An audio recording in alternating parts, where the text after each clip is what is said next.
Very very good morning. सुबह के 6:30 बज चुके हैं। सभी को नींद से जग जाइए और आज के तरोताज़ा करंट अफेयर्स को फोकस कीजिए।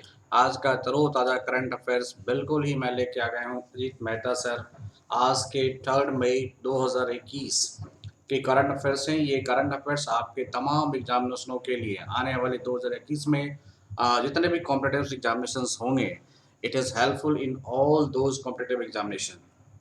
आज के कुछ इंपॉर्टेंट करंट अफेयर्स के साथ साथ round the year current affairs भी है, जिनसे आपको एग्जामिनेशनों में कई बार मुलाकात होती होगी और जिनसे आपसे क्वेश्चंस को सॉल्व करने में डिफिकल्टियां पैदा होती होंगी। और वैसे क्वेश्चन जो काफ़ी इंपॉर्टेंट क्वेश्चंस है, उनको मैं लेके आ गया हूँ आपके आज के 3 मई के सेशन के। तो very very good morning once again to all of you. फटाफट जग जाइए, सेफ रहें, सेफ्टी से रहें और घरों पर रहें और अपनी तैयारी को करते रहें। Okay, so let it be introduce. अपने आप को इंट्रोड्यूस मैं कर रहा हूँ। Okay, you have to introduce daily news analysis. आप ज्वाइन कर सकते हैं ट्रिपल ए स्मार्ट इंस्टीट्यूट्स, जो कि राजगंज धनबाद के अंदर है। ऑफलाइन क्लासेस के लिए आप ज्वाइन करो और BPSC, JPSC, JSSC, CDS, CAPF, railway, SSC and banking के लिए तमाम कॉम्पिटिटिव एग्जामिनेशनों के लिए आप इसे ज्वाइन कर सकते हो। आप मुझे सब्सक्राइब करो, subscribe @YouTube at eminent educators. तो डेली करंट न्यूज इंपॉर्टेंट है आपके UPSC, JPSC, BPSC, CDS, CAPF and NDA के लिए। And you can follow me our Telegram eminent educator. तो आप मुझे फटाफट सब्सक्राइब कर लेना एमिनेंट एजुकेटर पे, ताकि आप पे एक भी लेक्चर ना छूटे।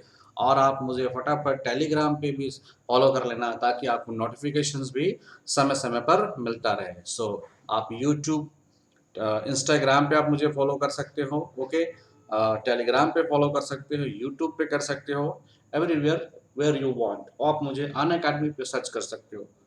अनअकैडमी में हमारी क्लासेस डेली 9 PM पे चलती है डियर। ओके, चलिए आगे चलते हैं, सेशन को बढ़ाते हैं। आइए एक मोटिवेशनल थॉट्स के टास्क। ये मोटिवेशनल थॉट्स जो है, ये बिल्कुल ही आपके लिए एक ऊर्जा का काम करता है। और he is my ideal person. So if you want to shine like a sun, आप अगर सूरज की तरह चमकना चाहते हो, आप एक सक्सेसफुल इंसान बनना चाहते हो, तो फर्स्ट बर्न ए सन। तो सन जैसे पहले तपता है, मतलब आप मेहनत करना सीखिए, ओके, फिर आप अपने आप चमकोगे। तो जो मेहनत करेगा वो एक न एक दिन जरूर चमकेगा। So if you want to shine like a sun, first burn like a sun. Okay, इस अच्छे विचारों के साथ फटाफट सेशन की शुरुआत किया जाए। ओके, चलिए। तो आप देख सकते हो, एक छोटा सा इंट्रोडक्शन हमारा हो जाए। अजीत कुमार, केमिस्ट्री मैंने कर रखा है honours, master of economics, experience of teaching आप देखोगे तो current affairs, economics, general sciences. Guest faculty मैं रहा हूँ Chanakya IAS academy, regular faculty Pathak IAS academy, and regular faculty of triple A smarts and Unacademy पे मैं क्लास एजुकेटर भी हूँ। सो इतनी एक्सपीरियंस के साथ मैं आपके साथ आ रहा हूँ सेशंस को लेके। तो definitely you have to be benefited many of times. Okay, चलिए। सो आइए फर्स्ट स्टार्ट करते हैं। जो वर्ल्ड टूना डे आप देख रहे हो, जो एक 2 मई को वर्ल्ड टूना डे मनाया जाता है। टूना की बात करोगे तो it is a type of fish. यह एक तरह का क्या है डियर, तो यह एक फिश है। और लक्षद्वीप, ये लक्षद्वीप के अंदर इस टूना फिश का सबसे ज़्यादा व्यापार इंडिया के अंदर देखा गया है। तो tuna fish is a special variety of this one, that is fish. आप देखोगे तो world tuna day is observed on 2 May every year to raise the awareness about the tuna fish, its importance to human and earth, and also to promote more sustainable fishing practice. Okay, तो United nation ने इसकी शुरुआत कब से करी थी world tuna day की, तो 2017 से करी थी। And the first world tuna day was observe on the year 2017। तो पहला बार जो है वर्ल्ड टूना डे 2017 से इसको मनाया जा रहा है। Tuna is a salt water fresh fish है ये, एंड 15 डिफरेंट स्पेसीज और 5 जेनरा में पाए जाते हैं। अब टूना की बात करोगे तो इनकी 15 स्पेसीज हैं। How many species? The 15 species और 5 जेनरा इसके पाए जाते हैं। ओके, तो 5 स्पेसीज और 15 जेनरा पाए जाते हैं।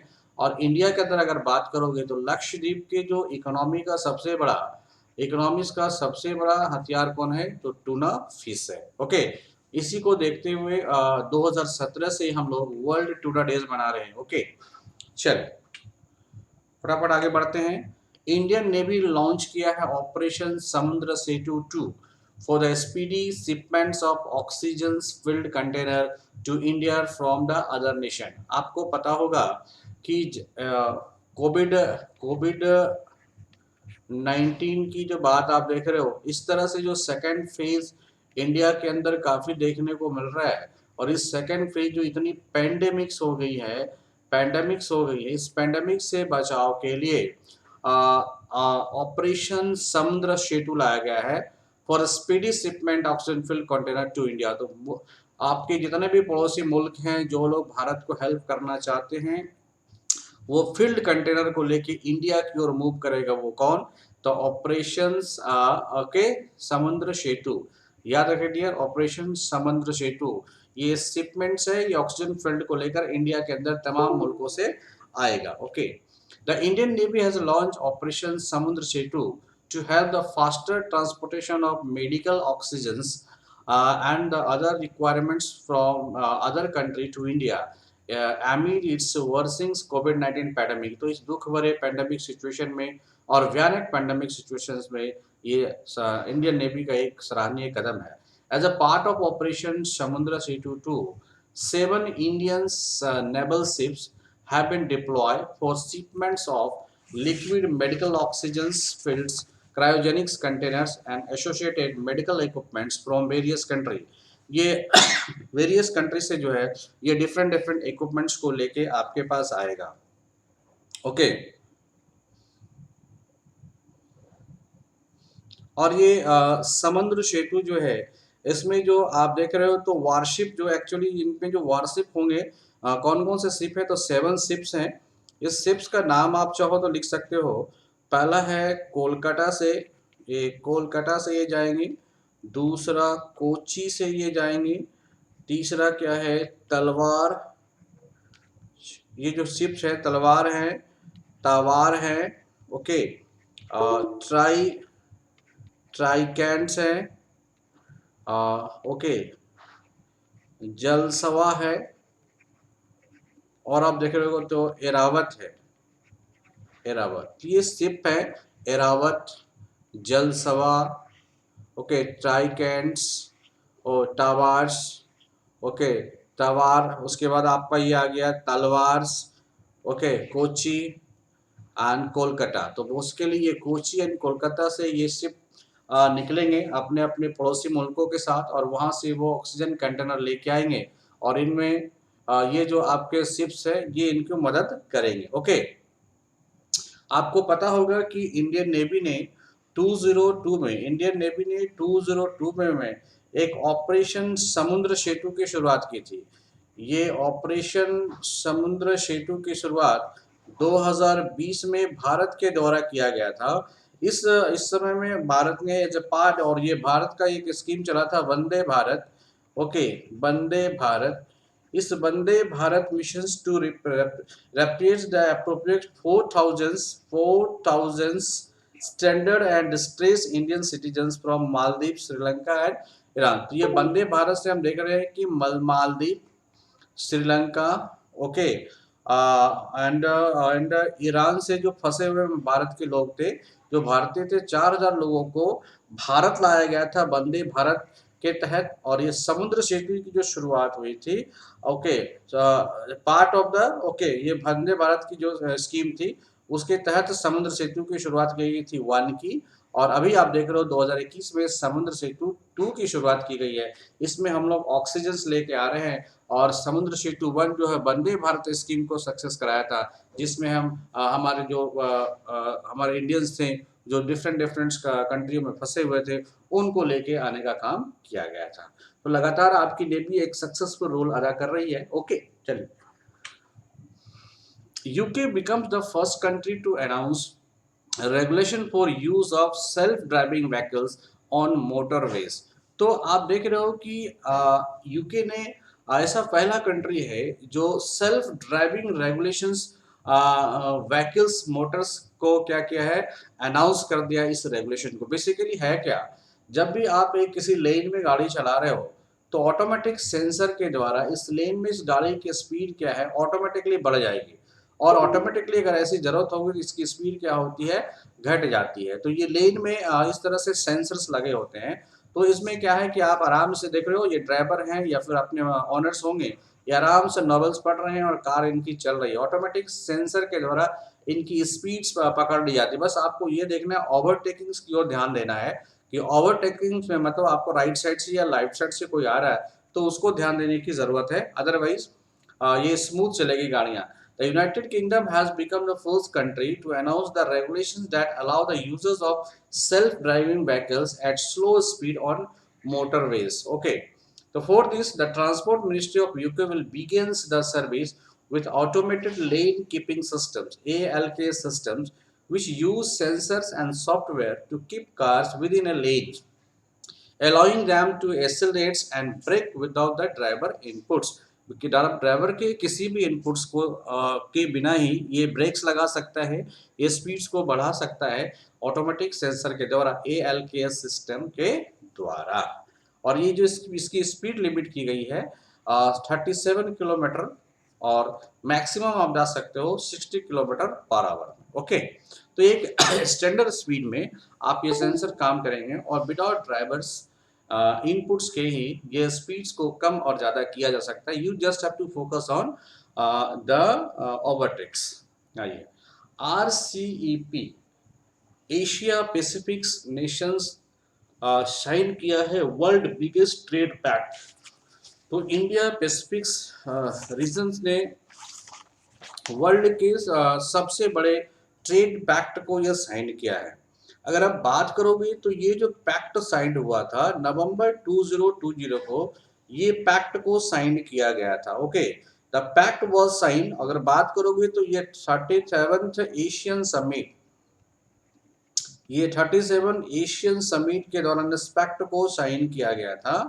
Eight the time of 37th Asian summit, okay, the pact was sign. Okay, और ये 37th एशियन समिट को किसने होस्ट किया था, अभी मैं आगे चर्चा भी करूंगी। तो वियतनाम में, तो आप ये भी जान लो यहाँ से कि 37th एशियन समिट को वर्चुअली किसने होस्ट किया था, तो वियतनाम ने किया था। ओके, और ये रीजनल्स RECP है, और ये RECP का मतलब क्या होता है, इट इज ए रीजनल, याद रखना dear, regional comprehensive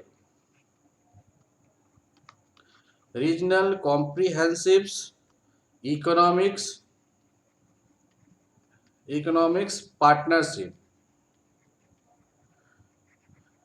okay, so regional economic comprehensive economic partnership, ये RECP का फुल फॉर्म हुआ।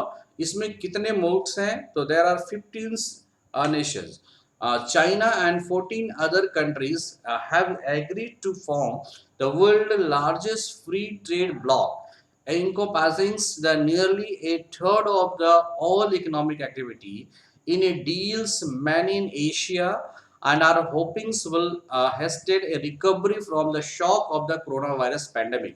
तो जो पिछले साल की बात थी डियर, ये नवंबर की बात है, जब कोरोना वायरस पेंडेमिक से आप उभर रहे थे, तो उसके बाद जो आपको इकोनॉमिक शॉक्स, इकोनॉमिक टॉक्सिसिटी लगने वाली थी, उससे बचाव के लिए इस कंट्री ने एक पार्टनरशिप बनाया था। लेकिन इसमें क्या है, इंडिया आउट्स रहे थे। ओके, तो इसमें इंक्लूड्स कौन है, तो 10 साउथ ईस्ट एशियन नेशन, तो साउथ ईस्ट एसोसिएशन जो है उनमें है। और इनके साथ कौन आ गए, तो चाइना, इनके साथ कौन आ गए, जापान, इनके साथ कौन आ गए, तो साउथ कोरिया, इनके साथ कौन आ गए, तो न्यूजीलैंड एंड ऑस्ट्रेलिया भी आ गए। तो 1 2 3 4 5 और 10 जो है साउथ ईस्ट एसोसिएशन के सारे कंट्री है, बट इंडिया ने इससे अपने आप को अलग रखा है। अगर आप बात देखोगे, ये इनकी जो RECP है, रीजनल कॉम्प्रिहेंसिव इकोनॉमिक पार्टनरशिप्स है, अगर इन सबों को एक साथ मिला दिया जाए तो world largest pact in the term of GDP, अगर आप GDP को देखोगे तो वर्ल्ड की लार्जेस्ट, ये किसी तरह का एक पैक्ट है जिसके अंदर वर्ल्ड की सबसे बड़ी जीडीपी इसमें शामिल हो जाएंगे। ओके, इस जिसको अगर बात करोगे कि सर आरएससीपी की जो फर्स्ट फेज है इसकी शुरुआत 2012 से की गई थी। ओके, इसकी पहली शुरुआत 2012 से की गई थी कि एक इस तरह का एक कॉम्प्रहेंसिव पार्टनरशिप बनना चाहिए। ओके ओके, और आप देख रहे हो कि ये 35th एशियन समिट्स हुआ है। ओके, और आप देख रहे हो कि इसमें आपके जो थर्ड आरईसीपीस का एक 4 नवंबर 2019 एंड बैंकॉक में, ये वहीं पे 2012 में इसकी प्लानिंग्स की गई थी। ओके, चलिए आइए। S Jaishankar represents India at 15th east Asia summit. ये जो 15th ईस्ट एशिया समिट हुआ है इसमें भारत की ओर से कौन रिप्रेजेंट कर रहे हैं? तो S Jaishankar. And S Jaishankar you know very well he is your विदेश मंत्री, यह आपके फॉरेन अफेयर्स मिनिस्टर्स हैं और ये रिप्रेजेंट कर रहे हैं 15th ईस्ट एशिया समिट को। अब ये देखना है कि जो 15 ईस्ट एशिया समिट्स है वो किस कंट्री ने किया है। अभी आपको मैंने चर्चा किया था, तो वियतनाम के द्वारा होस्ट की गई है। किसके द्वारा होस्ट की गई है? इट इज होस्टेड हो या होस्टिंग बाय वियतनाम। ओके, हाँ जी। और भारत की ओर से चेयर्ड किसने किया था? चेयरमैन कौन होंगे? Chaired by prime minister. तो प्राइम मिनिस्टर के द्वारा ये चेयर्ड किया गया था। So it is chaired by prime ministers. Okay, तो प्राइम मिनिस्टर के कौन? तो prime minister of Vietnam. Prime minister of Vietnam क्या नाम है जी? एन जी यूएंस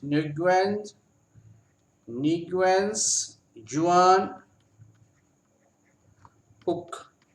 इगवान जुआन पुक, ये आपके वियतनाम के प्राइम मिनिस्टर हैं। इनके द्वारा चेयर किया गया था। और इंडिया की तरफ से कौन थे? तो एस जय शंकर थे। ओके, जो कि आपके विदेश मंत्री हैं। द एक्सटर्नल अफेयर्स मिनिस्टर, आप देख रहे हो, doctor S Jaishankar has represented India at the 15th east Asia summit on the behalf of Prime Minister Narendra Modi. The summit was chaired by the Prime Minister Vietnam Nguyen Xuan Phuc, becomes the Vietnam's ASEAN Chair 2020. Okay, correct. All 18 East Asia countries participate in the virtual summit.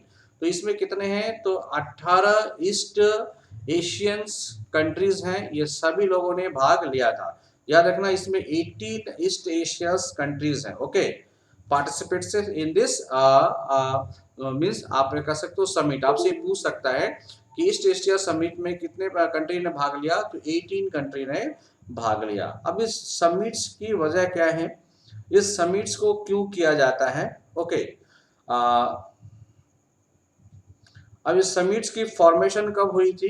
तो east Asia summits को form किया गया था 2005 में। कब किया गया था? ये 2005 में। करेक्ट। चलिए, 12th ब्रिक्स समिट्स, ये जो 12th ब्रिक्स समिट्स है to discuss the cooperation and on international issues. आप देख रहे हो, ये चाइना, ये रशिया, ओके, ये ब्राजील और इंडिया और ये साउथ अफ्रीका, तो ये सारे मुल्क हैं। तो ये एक्चुअली इनका ये अप्रोच क्या होता है कि global, okay, global stability, shared security and innovation. तो वैश्विक स्तर पर एक सिक्योरिटी की बात करते हैं, शांति की बात करते हैं, स्टेबिलिटी मीन्स इकोनॉमिक स्टेबिलिटीज की बात करती है। और प्राइम मिनिस्टर आपके जो मोदी जी हैं उन्होंने इनको एड्रेस किया था। The participation of the 12th summits, which will be held on November 17, will discuss cooperation prospects and the international agenda. The Russian foreign ministers, okay, the BRICS summit tomorrow under the presidency of Russia will be held virtually. ये बात करोगे तो इसको किस summits को किसने represent किया है या ये समिट्स की मेजबानी किसने किया है, तो रशिया ने किया है, व्लादिमीर पुतिन इनके जो चीफ होंगे। और भारत की ओर से कौन रिप्रेजेंट किया था, तो मिस्टर मोदी ने भारत की ओर से रिप्रेजेंट किया था एड्रेस दिस समिट्स।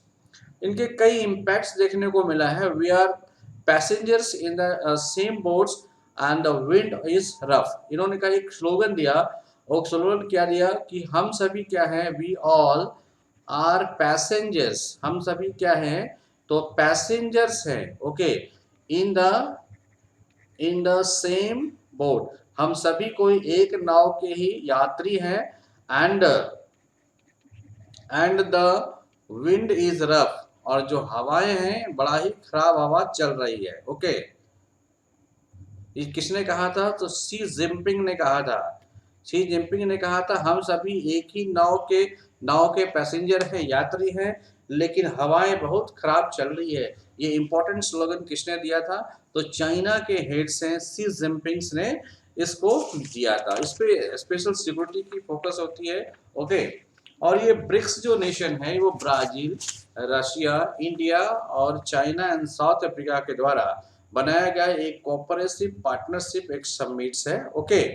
अगर आप बात करोगे कि ब्रिक्स की अगर बात करते हैं, तो ये जो ब्रिक्स टुगेदर है, अगर आप बात करोगे तो ब्रिक्स टुगेदर, अगर आपने देखा होगा कि ब्रिक्स टुगेदर अगर बात करते हो तो 24% ऑफ ग्लोबल जीडीपी का ये 24% कवर करता है। मतलब इन सारे राष्ट्रों का जीडीपी को कैलकुलेट कर लो तो पूरे विश्व के 24% जीडीपी इन्हीं लोगों के पास आ जाती है, ओके। ओके, सॉरी 24% ऑफ, आप देखोगे तो पॉपुलेशन कवर करता है 24% of population, sorry for that one, and 17% of world GDP, 70% of world GDP. तो इन सबों के आबादी को अगर कैलकुलेट कर लोगे तो ये 24% होगा। और अगर बात करोगे तो इनकी जो जीडीपी है वो 17% ऑफ वर्ल्ड जीडीपी होगी। और इनके बीच में एक स्टेबिलिटी को अचीव करना, इम्पोर्टेंटली रशियन प्रेसिडेंट ने अनाउंस किया the approval of Moscow declaration, the BRICS anti terrorism strategy and the BRICS upgraded strategy for the economic partnership till 2025। तो आप देख रहे हो कि इम्पोर्टेंट जो रशियंस के जो प्रेसिडेंट्स हैं, उन्होंने काफी अच्छा, व्लादिमीर पुतिन से उन्होंने अनाउंस किया है अप्रूवल ऑफ मॉस्को डेलीग्रेशन। ये जो मॉस्को डेलीग्रेशन देखने को मिलेगा, या मॉस्को डिक्लेरेशन आप बोल सकते हो, Moscow declaration the BRICS anti terrorism activity. तो ये मॉस्को डिक्लेरेशन किससे संबंधित है, तो ब्रिक्स नेशन के बीच में एंटी टेररिज्म एक्टिविटी के लिए है। और जो कि यह चाहता है क्या, कि 2025 तक पूरे वर्ल्ड से या स्पेशली ब्रिक्स के ग्रुप से आपका टेररिस्ट को खत्म कर दिया जाए। आइए आगे बढ़ते हैं। G20 summits will be held virtually on November 21 to 22, says Saudi Arabia. तो ये G20 की जो समिट्स है, इनमें डियर अगर आप G20 की बात करोगे तो 19 कंट्री होते हैं प्लस 1 यूरोपियन नेशंस होते हैं। ये मिलके G20 ग्रुप ऑफ नेशन का फॉर्मेशंस करते हैं, ओके। और ये G20 समिट्स जो किधर हुआ है, जिस G20 समिट जो हुए हैं इनको कह सकते हैं रियाद समिट। तो ये रियाद समिट मतलब सऊदी अरबिया के द्वारा इस समिट को किया गया है, okay. It is 15th meetings. ये कौन सी समिट होगी, तो 15 मीटिंग्स ऑफ ओके G20। तो G20 का 15वां शिखर सम्मेलन Riyadh, Saudi Arab. It was scheduled to be taken place in Riyadh, the capital city of Saudi Arabia, on 21 से 20 नवंबर 2020। However, due to COVID-19, it was held virtually। क्योंकि COVID-19 चल रही थी, तो ये जो भी है वो क्या हुआ था, तो वर्चुअली हुआ था। लेकिन आपसे एग्जामिनेशन में क्वेश्चन पूछा जाए कि 15 G20 समिट्स का डेलीगेशन किसने किया, तो आप क्या बोलोगे, सऊदी अरबिया ने करा था। और कहाँ पे, तो रियाद में ये समिट्स होनी थी। तो आप ये समिट कैसे हुई है, तो वर्चुअली हुई है ड्यू टू कोविड-19 पेंडेमिक्स में लेके। और ये G20 में कितने सदस्य हैं, 19 + 1 European nation. As the COVID-19 pandemic is driving the shift from in-person summits to be virtual, Saudi Arabia, in the statement on Monday, September 28, said that this year G20 Leader Summit will be held remotely on November 21 to 22. The Gulf nations took over the rotating G20 presidency in 2020 and announced the theme of the summits as, तो इस 2020 की summit की theme क्या है? Realising opportunity of the 21st century for all. ये theme को जरूर याद रखिएगा। तो यहाँ से जो क्वेश्चंस बनेंगे कि G20 में कितने नेशन हैं, तो 90+1। G20 की जो समिट होगी 15 G20 समिट्स, ये किन जगहों पे हुआ है, तो सऊदी अरेबिया के अंदर हुआ है। और 2020 की क्या समिट की थीम क्या है, तो realising opportunity of the 21st century for all. ये काफी इंपॉर्टेंट सवाल हैं आपके लिए, ये जरूर क्वेश्चंस आएंगे। तो ऑल सारे इंपॉर्टेंट्स मैं आपको दिखा रहा था आज कि आपके 15th ईस्ट एशिया समिट किधर हुई, तो ये वियतनाम ने इसको चेयर किया है। ओके, और भारत की ओर से कौन गए हैं, तो एस जयशंकर, जो कि रिप्रेजेंटेटिव थे जिनके प्राइम मिनिस्टर के। इससे पहले आपने देखा था कि चाइना एंड 14 अदर कंट्री ने फॉर्म किया था कौन सा, RECP, that is the regional comprehensive economic partnership, जो कि वर्ल्ड के, अगर आप बात करोगे वर्ल्ड के GDP का काफी परसेंटेज जो है अपने पास ये रख लेता है। चलिए अभी आपने देखा 12th ब्रिक्स समिट, ये सऊदी अरबिया के द्वारा किया गया। Okay okay, now Yashwardhan Kumar Sinha appointed as the new Chief Information Commissioner of India. Okay, Yashwardhan Kumar joined as the new Chief Commissioners of India. इसको आप कह सकते हैं CIC। तो आप you can say the new CIC of India कौन होंगे, तो आप बोल पाओगे यशवर्धन कुमार सिन्हा। ओके, इनको पद और गोपनीयता की शपथ किसने दिलाई है, तो राष्ट्रपति रामनाथ कोविंद ने दिलाए हैं। और ये क्या होंगे, तो 11th CIC chief of India. इससे पहले 10 लोगों को ये दिया गया। ओके, तो आप बताओगे कि 10th CIC चीफ कौन थे, यह भी क्वेश्चन पूछ सकता है। तो 10th CIC चीफ थे, ही वॉज बिमल जुल्का। तो बिमल जुल्का मतलब यशवर्धन कुमार सिन्हा से पहले जो आपके CIC चीफ थे कौन थे, Bimal Julka was the 10th CIC chief of India. अगर आप बात करोगे तो इन्हें कितने सालों के लिए, तो he is for the 3 years, इनको 3 सालों के लिए ये चीफ पद पे रखा गया है। ओके, अगर बात करोगे इनका जो अपॉइंटमेंट होता है CIC का अपॉइंटमेंट 5 सालों के लिए होता है, 5 years, या तो 65 साल की उम्र हो जाए किसी में से एक।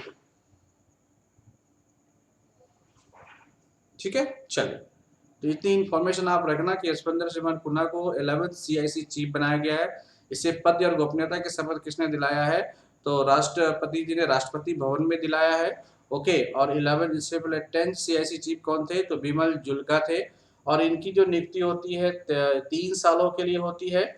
ओके, या इनकी जो इनको 3 साल के लिए बनाया गया है, क्योंकि या तो 5 सालों के लिए या तो 65 साल के, तो इनकी एज 65 साल होने वाली होगी due to this reason only. Okay, चलिए, India CAG controller and auditor general of India, okay, CAG Murmu elected as the external auditor of inter parliamentary union Geneva. तो इंटर पार्लियामेंट्री यूनियन ग्रुप्स का headquarter किधर है, तो ये जनेवा के अंदर है। आप देख रहे होंगे गिरीश चंद्र मुर्मू, इनका फुल फॉर्म क्या हुआ या उनका फुल नाम क्या है, गिरीश मुर्मू या गिरीश चंद्र मुर्मू। ओके, ये क्या है, the 14th CAG of India, ये 14th कैग ऑफ इंडिया है, controller and auditor general of India. Okay, इनको सेलेक्ट किया गया है external auditor of inter parliamentary unions. इनको कह सकते हैं इंटर पार्लियामेंट्री यूनियन को IPU। तो IPU के एक्सटर्नल ऑडिटर के रूप में इन्हें सेलेक्ट किया गया है। ओके, काफी इंपॉर्टेंट है। The elections took place at IPU virtual meeting okay,